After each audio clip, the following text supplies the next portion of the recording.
Good morning, YouTube. Today is Friday, October 6th, and it is looking like fall outside. How you boys doing today? What's up, guys? Doing well. I think Anthony's on a pre-recorded line. It is pouring down rain at my house. Shaler, No. man. Don't rain in It's Shaler. It's drizzling a little bit, just a drizzle. Just So good thing you got a hat on. I'm covered. I think we should start a block poll of how long Anthony can stick it out outside until we see the first episode back inside. A block pull or like an over-under? Block poll. I could do like the Weather Channel when there's a tornado and it's not even hit there yet, but they're like flying and holding on to poles. That would be hilarious. Yeah, for sure. But boys, getting into it today. It's Friday, end of the week. We got anything planned for the weekend? Anything exciting other than a little college football? I thought the Steelers were on a bye this week. That's how much I don't care about the Steelers right now. Apparently, we play Baltimore, so I've been telling people it's been a bye, and it's not a bye. So it's Ravens week, brother. Yeah. Do we have an offensive coordinator still? Yeah, his name's Matt Canada. He's Do we have a good. quarterback? Calls great screens and sweeps. Yeah. Cool. Yeah. Matt Mexico will call him. Got to be excited for the Ravens game, though. I'm not excited. Plus 4.5. I'm thinking money line. No, absolutely not. But boys, we got great news yesterday. Fannie Mae finally has got information that's making home buying easier. So a little bit in the weeds with mortgages. Fannie Mae and Freddie Mac, they have separate guidelines. Sometimes the guidelines aren't exactly the same. So Fannie Mae is updating their guidelines, it looks like, to match Freddie in some cases. One of those is going to be 2 to 4 unit homes. And I'm going to preface this with this is primary residence only. I'm going to also preface this with if you are an investor, the market does not care about you. The market is not going to help you with interest rates. You're an investor. You're going to have the highest interest rates, and you're going to have to put down 20%. If you're not living in a home, you have to put down at least 20%. So this is for the buyer that is going to live into the home. They're going to buy a 2 to 4 unit residence, and then they're going to rent out the other residences for some extra income. If you're living in one of the units, you can now put 5% down as a single family residence. So it used to be 15, 20, 25% down for some of those options, and going to be 5. So that's great there. It looks like also for all you self-employed folks out there, kind of been the rule of thumb a lot of the times to have 2-year tax returns with Fannie Mae. Freddie Mac sometimes allowed 1.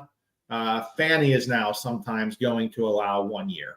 So for all those folks watching that are self-employed, before we had to take that 2-year average of your tax returns, now we're looking at 1 year. So, Ant, that's good news. Kind of make things a little easier for buyers out there. Yeah, I think that's great news. I mean, as far as the tax returns, the 1 year, I mean, if they follow Freddie exactly, I mean, you have to be in business for 5 years or longer. And then we only have to use 1 year tax returns filed, most recent. So I think that's going to be very helpful for somebody that's been in business for a while. Ultimately, we all know it's tough, because of write-offs and things like that, to use a majority of their income. But if the most recent year is a great year, they've been in business for 5 years or longer, we can use that as their income for the average. And it really just cuts down the documentation for the buyer. I mean, that's what we're trying to do, right, Tom? We got to try to get accurate information so we know that the buyer can qualify for the mortgage, but I'm not trying to bring the buyers in for a blood test to confirm their DNA. And I know that's how some folks feel sometimes. So 1 year over 2 year tax returns could make it easier for sure. Yeah, no doubt. I have had it actually come up one time over the summer. And it worked out great because there was a little bit lower of the income from the 2 years back. So it was nice to be able to use just that 1 year. Yep, and standard guidelines across the mortgage world will just make life easier, stop confusing everyone. So those changes came down. We're implementing those into our approval system as we speak. So it's not like that's a time-based thing. When Fannie Mae makes a change, that change is pretty much instant. So that's good there. Getting into it on the listing side, I just want to remind agents I had an issue come up this week on one of my transactions, dye test. In our area, some municipalities do require a dye test. Unfortunately, I have a closing delayed because the listing agent just didn't know we needed to do a dye test. So please, if you're listing a property, there's a small village working to get this file to closing. We got title side, we got the mortgage side, we got agents running around, we got buyers and sellers. Was it their first transaction, right? No comment, Tom. So please just make sure you take care of your side of things, because frankly, I could only imagine if something popped up on the financing side 2 days before closing. God forbid that happened. West Penn Financial would be the worst humans on earth, and it would be World War III. But listing agent, oops, I'm sorry, let's just delay closing. So that can be frustrating, but just please be familiar with what you're listing. Check in on the local guidelines, because we need these babies to close on time. Right, Ann? Yeah, I mean, if somebody's listing a property, I mean, you're listing it, you're gathering all the data and information to be able to list it and sell it. Check with the local borough. It'd take as much time as a phone call. Check with the local borough, see if they require a dye test for a sale. If so, great, get that done in advance so that there are no delays or issues or trying to get it done at the last minute. Because depending on the borough, trying to get a plumber out there, to do the dye test in a timely fashion, might be an issue on its own. Yeah. So, I mean, listen, there's no one in the transaction that does everything. It does take a small army to get a loan closed. Every aspect of the transaction is just as important as the others. So that's why communication, working together, lender, title, real estate, all kind of communicating to make sure that the buyers and sellers are happy. So yeah, I think that throws out another thing. It's really important who you do work with, because most title companies that are doing transactions in this area know that we need that dye test. So they're not going to let that slip through the cracks. So it is very important who you work with. Very true. Yeah. So that was just kind of a public service announcement that popped up this week. And beautiful thing about the chatter, when something pops up, it's happening live. We get to talk about it and kind of figure it out. So that's what we're doing.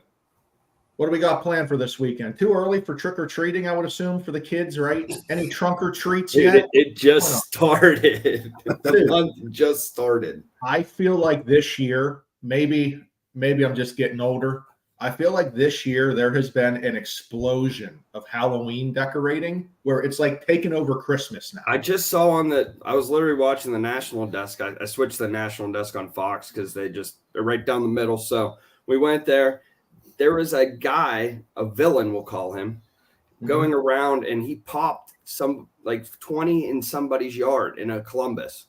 But that town came together and bought him a bunch of new ones, and it's twice as big now. Sounds like my younger brother on Devil's Night back in the early 2000s, but we won't go there. But yeah, no, driving around, it's like, holy cow, everyone's got these blow up inflatable things. And now you drive around Christmas, you can't find a Christmas light to save your life. It's too cold to decorate Christmas lights. Yeah, I don't know. I found it very interesting. Before we go, Mr. Green, Anthony.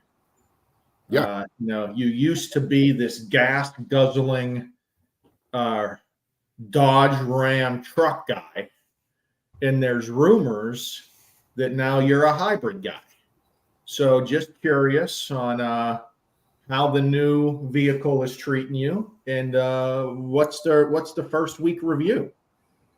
Okay, so I'm still a gas guzzling Dodge Ram 1500 Limited. You know, I'm still there. So that wasn't for me. That was for the lady. So, but I did take it around a couple times. I did take it and plug it in, and it's actually pretty cool. So 79 miles to the gallon. So Wow, good for her. that's pretty You know? cool. So yeah, I mean, Cool. What kind is it? it's a new 2023 Kia Sorento hybrid. At least it's a PHEV. hybrid because, yeah, we all know if you have just an electric car, you'll be stuck on the highway. So I'm glad you got a hybrid. Yeah, it only gets you like an extra 49 miles on the electric side to switch it over. But I mean, hey, if you're in the jam, Does it have that thing, that specialized thing where you break it and it charges the battery a little bit? Yes, but it'll charge while you're running it, but it won't charge it up. You know, because there's two different ones. There's just a regular hybrid, then there's a PHEV plug-in. So she got the plug-in one, where it'll give you 47 miles. The other one only gets you like 10 extra miles per gallon. But yeah, I mean, it's pretty cool. I mean, if you're local driving, essentially you can run just off electricity if you're local. So, I mean, if you're driving on the highway or something like that, it'll automatically kick over to gas. So, Now, is electricity, is it free? I'm just no. okay. So you do have to pay for the electricity still. I just had a solar panel meeting yesterday. We could go on this all day. Yeah. You know what's crazy though? When I stopped at the thing to plug in, it's $2 for an hour of charging.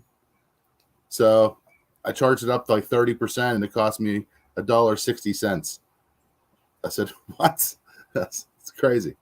Well, congratulations on your new Mr. Green, Anthony. That's your nickname. I did see there's a new EV factory, I believe Iowa, somewhere in the Midwest, and it's actually it's using so much power that they need to make a new coal-fired factory to give it enough power. It's kind of crazy. I mean, this whole green push is it's so comical to me. I mean, I understand from Anthony's perspective, we're going to cut down on how much we're spending on gallons of gas, but we're creating so much more pollution with these batteries than if we would just do it normally. I can't wrap my head around this green theory. I can't. I literally can't. I like the hybrid idea. Anth went a little bit of both. And, I do. I mean, I like it for the end consumer, but we're in the grand scheme of things, we're trying to be greener for the earth, and we're being worse. So I just can't wrap my head around it. I think it is a cost benefit to the consumer, the end consumer, but it's not doing what they're saying. Well, here's what we'll end today on, guys. Google a lithium mine. See what a lithium mine is, and you tell me if it's green and good for the earth to get lithium out. And let's remember, that battery in Anthony's new car is probably, I don't know, 6,000 pounds. So these aren't like AA batteries you're putting in these vehicles. That's actually all that's in that vehicle. It's steel cage and a big battery, so it doesn't take off. That's what holds it to the ground. The Energizer bunny is inside of it. Yeah, that's the only reason it stays to the ground. If not, it'd fly away. Well, all right, boys. I pulled up to a Tesla like at the pump thing, and they're looking at me like, that's not a real EV. And I was like, yeah, guys, it's just an extra couple miles. It's all good. It's like, you guys have the full thing. You're good. It's like, man. Well, hey, the day you get the Tesla that self-drives, when you go up that next level, we need to see a video, because you in a self-driving vehicle, you would be working 24/7. Your hands would never be on that steering wheel. Oh, dude, you'd be killing it. That'd be awesome. Have your earpiece in. That'd be sweet. Oh, man. Absolutely. All right. Anything else before we go? No. I'd like to wish my beautiful wife a happy anniversary this weekend. Happy anniversary to the Burkos. And congratulations, the Burko family, adding one. Have a great Saturday. Sunday and beyond. We'll see who watches this later. See you guys.